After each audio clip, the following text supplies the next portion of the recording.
Okay, hi everybody, and thank you again for joining me and checking out these preview videos of my upcoming book, which actually is going to be launching this week on February 11th, called Getting Back to the Table. So thus far, I've shared a little bit, and I want to, picking up on where I was last time, I shared the first two steps in the five-step process, and what I'd like to do is share the last three very briefly, so you get a better sense of what's in here, and if you get yourself a copy, what you might be learning as you go. So step three is learning the right lessons, and I emphasize the word right because too often in negotiation we think we're learning lessons and applying them from one negotiation to another.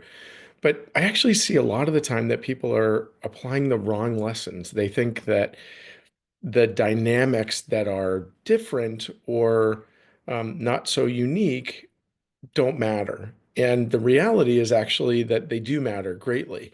And so, a classic mistake that I see over and over again with my students, people I train and work with, is that they want to take whatever success they had in the past and apply that approach and the same kind of thinking to an upcoming negotiation. Now, that may well make a lot of sense, but when you have really different dynamics, when the nature of the negotiation might be a one-off versus a longer term kind of scenario, you end up actually applying the wrong lessons and lending or leading you down a road that actually creates more problems for you than it does help.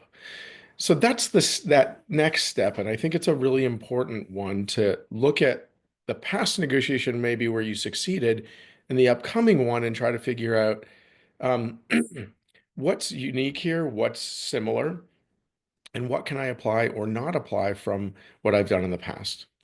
That leads me to the fourth step, which is that you have to unlearn certain aspects of your weaknesses, if you will. So we all have weaknesses in negotiation.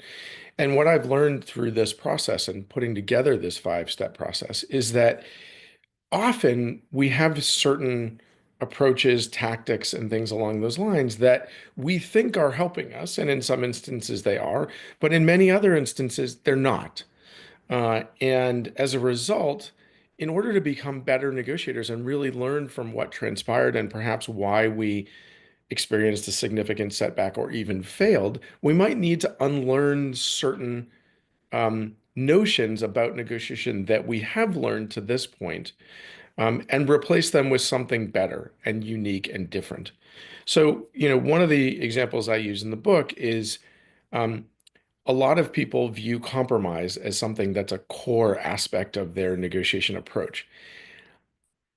This is not to say that compromise is not sometimes necessary, but what I've found actually is that if you replace compromise with more creative problem solving in most of your negotiations, you're going to get a different outcome. You're going to have a different approach to what you're doing at the negotiating table.